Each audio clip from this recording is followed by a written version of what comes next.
Good day to you, ladies and gentlemen, and welcome to Film Focus, episode 186, the top 10 most anticipated films of 2025.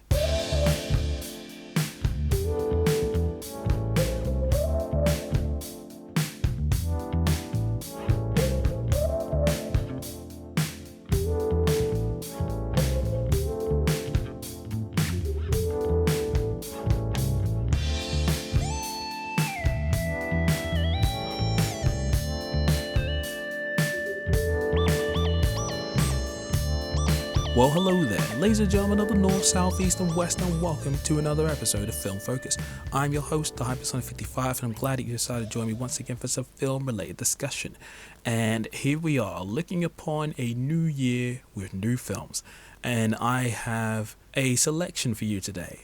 A top 10, if you will, of my most anticipated films of this year. Now, trying to make this list, at first I was thinking, you know what, there's only really about 5 or so films that I'm really interested in thinking about, but then considering how a few films didn't make it to 2024 and thinking about a couple other movies that I didn't realize were actually coming out this year, I was like, oh, I actually do have a top 10. So I will be talking about them from 10 to 1.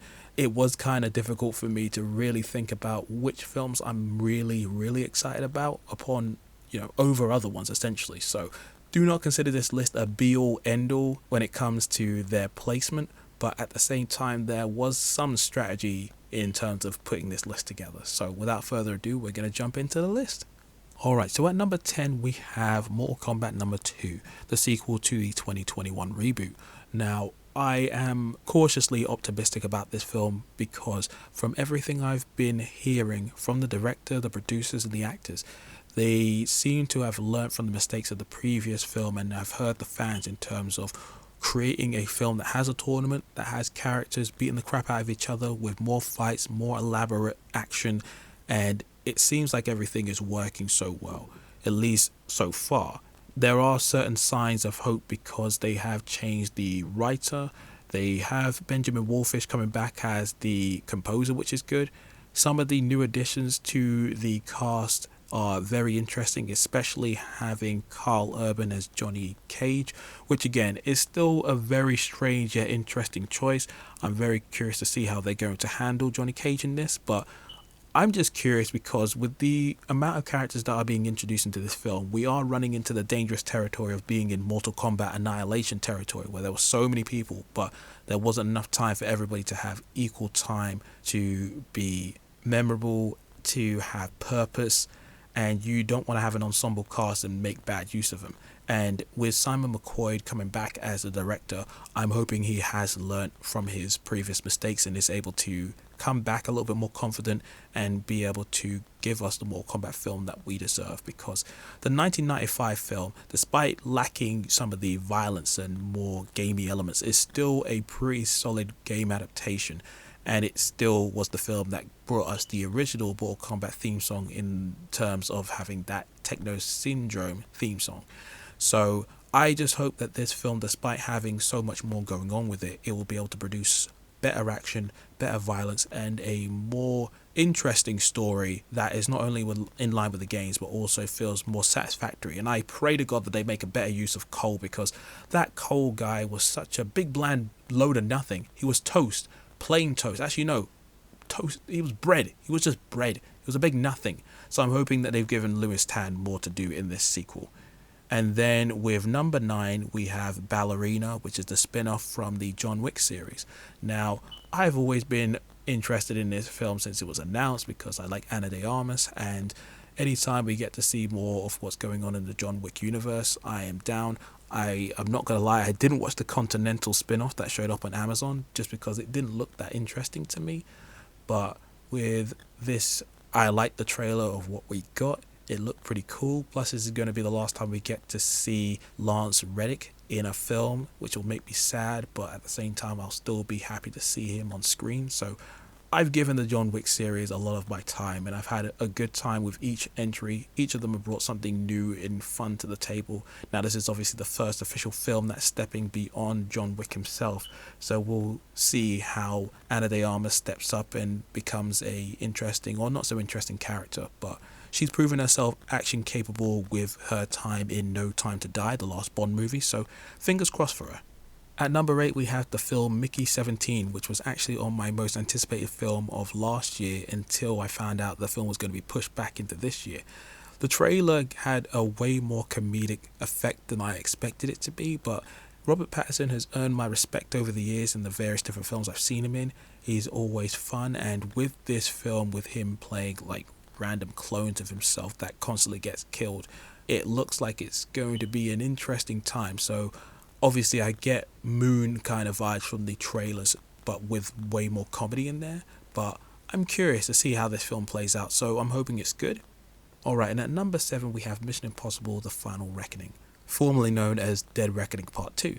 Now, the Mission Impossible series is one of those franchises that in a lot of ways shouldn't have gone as far as it had, but just because of some interesting creative changes from the time that Ghost Protocol came out, the series just found its momentum and just kept going and going.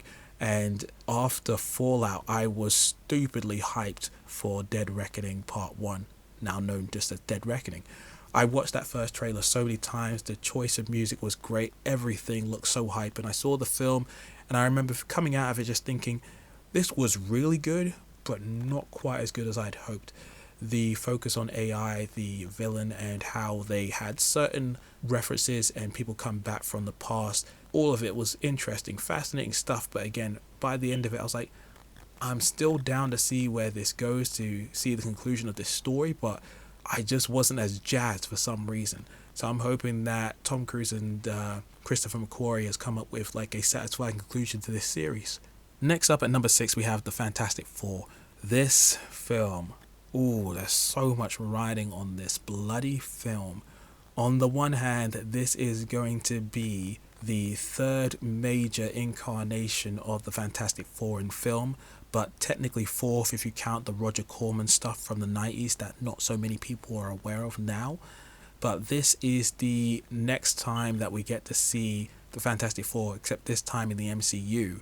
And the cast was a little contentious when they were first rumored to be announced and then ended up being true.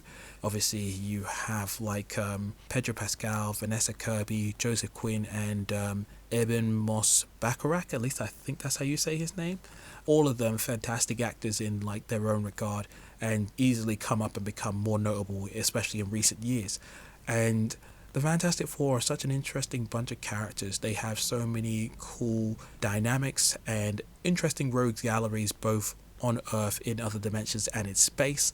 And in a world where we've seen two Incredibles films basically be the Fantastic Four without Marvel being able to get it correct in whatever form that we got with the 20th Century Fox version beforehand, there is no excuse this time. They need to get this right, because if they fail again, it will just be another blow to Marvel, but also this brand as well. The Fantastic Four deserve a win. I'm hopeful. I really am. I got my fingers crossed for these guys. Next up is another superhero film in the form of Captain America: Brave New World.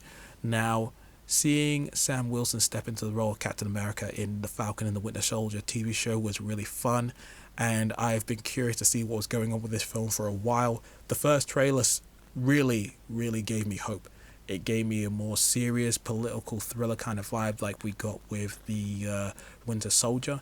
And the idea that we get to revisit certain characters from Falcon and Winter Soldier TV show, but also get some new crazy material with some of these like bad guys lurking about and the potential of Red Hulk. All these elements screamed interesting to me, and that first trailer was great. I haven't seen the second one, but apparently that one might show too much. I'm concerned about this film because there's been so much jibber jabber and talks and rumors about it not testing well, that they had to do loads of reshoots, and I just want to win for my boy Anthony Mackie. He's a good actor, and Sam Wilson, he needs to be like recognized as Captain America on a large scale, and not just for people who saw him in the Falcon Winter Soldier TV show. So fingers crossed they get this one right. Alright, and at number 4 we have 28 Years Later. Another sequel that I thought, I don't know if I'd ever need this, but with Danny Boyle stepping back into the frame and having such an effective first trailer that dropped not too long ago, I was like, okay, screw it, I'm in. We have Aaron Taylor Johnson as one of the key people in this film, along with Ralph Fiennes. And the trailer is haunting, it's weird. It has such a bleak and desolate kind of vibe. I love how it started out with the Teletubbies though. Definitely, definitely giving off those good early 2000 vibes. But yeah, it just seems like despite all of the troubles and dangers and chaos that happened in the previous two entries, this world has been going even further down the crapper. So I'm very curious to see what they bring to this new film, how certain characters have survived from the previous one, if they do get alluded to at all, and how things are just going to play out. It looked horrible, but in a good way. And then you have entry number 3, which is Superman, formerly known as Superman Legacy from James Gunn. Now, I have been fascinated by this film since it was announced because James Gunn, he is a very interesting kind of director, and since he stepped into the superhero space, he has made some pretty fun and memorable entries. And what I like about his films is his focus on character and story, and that is where I feel the Superman films as of recent have been severely lacking. While I like seeing Henry Cavill in that suit, I feel like he was dealt a bad hand in terms of the stories that they gave for him and the scenarios that he had to play out. I wanted to see a Superman who was able to go from being a meanie but could also, be that symbol of hope. But, obviously under the design of Zack Snyder's universe, it was just too bleak, and he was supposed to be just this weirdo alien guy who was just separate from the human race and was looked upon more as a god, which obviously has its place, but that's just not the Superman that I'm interested in. So when the first trailer for Superman dropped, it was so interesting with all of these already established superheroes in the world along with Superman, seeing all the extra color, having that more modern electric guitar version of the classic Superman theme song, and this looks very interesting to me. I'm mostly just interested to see how this Superman will be portrayed. It seems like so far they've got a good handle on is it just keeping that hopeful vibe intact. So this film is going to be the linchpin for this DC universe going ahead. So it needs to work, it needs to succeed, and I hope that James Gunn still has that creative flair for being able to tell stories about characters that you may not care about but still infuse that heart that makes everything worth paying attention to. So here's hoping. Alright, and at number 2 we have Sinners, the upcoming film from Ryan Coogler and his first foray into the horror genre. Ryan Coogler, I've been a big fan of his since Fruitvale Station back in 2013, and then obviously he went on to make the first Creed movie, which is great, and Black Panther #1, which was also another banger. Black Panther, Wakanda Forever, it had its emotional moments, but obviously it didn't resonate as much as the previous films in his filmography. But again, he had to navigate one of the most difficult situations that any creative person has to deal with, especially when the person in question is not only a main actor but also a friend. But this film looks very interesting to me. It looks like it's a period piece of some kind, with Michael B. Jordan playing his own brother as well as so he seems to be playing twins, but the vibe seems off. It's a nervous kind of energy that I like. It seems haunting and atmospheric, and clearly something's going on there, but they haven't shown what these monsters look like. But I'm down for it. The first trailer looked great. It's going to be dropping in a few months, so I will be there. Sinners looks like a lot of fun, and I hope that this is another win for Mr. Coogler. Alright, and at number 1 we have Jurassic World Rebirth. A strange choice, I'm sure, to some of you. Allow me to explain. Now, with the Jurassic Park franchise as it is, I love the original. It's one of my all-time favorite films. I know that film back to front, and I still feel like Jurassic Park 2 was pretty good as well, and Jurassic Park 3, despite being definitely weaker than the previous two entries, still has its moments, especially when it comes to the action and certain lines of dialogue, which is unintentionally funny. But with the Jurassic World series, I tried to give it a chance, and I think I was a lot fairer to Jurassic World, the first one in 2015, just because it was the new entry, and I thought, okay, there's still time for us to be able to build upon this foundation and do better. But as time went on, I just realized, you know what, I don't actually like this film as much as I thought I did. And it was like the wonder, the spectacle, the fear of dinosaurs that was so prominent, especially in the first film, was taken away, and now these dinosaurs were more action attractions just to make the audience go woo and yay, and they clearly won everybody over in that regard, because by the time we got to Jurassic World Fallen Kingdom, they definitely tried to play up the spectacle of the dinosaurs a little bit more, while J.A. Bayona, the director, tried to bring back a little bit of that fear, a little bit of that tension and danger. But unfortunately, I don't think it worked nearly as well as it should have done, and it featured a lot of really random choices to retcon established lore and introduce characters who had no business being in that film, and had an idiotic decision at the end of the film where a clone girl decided to release a bunch of dinosaurs into the world because they were like her. Stupid.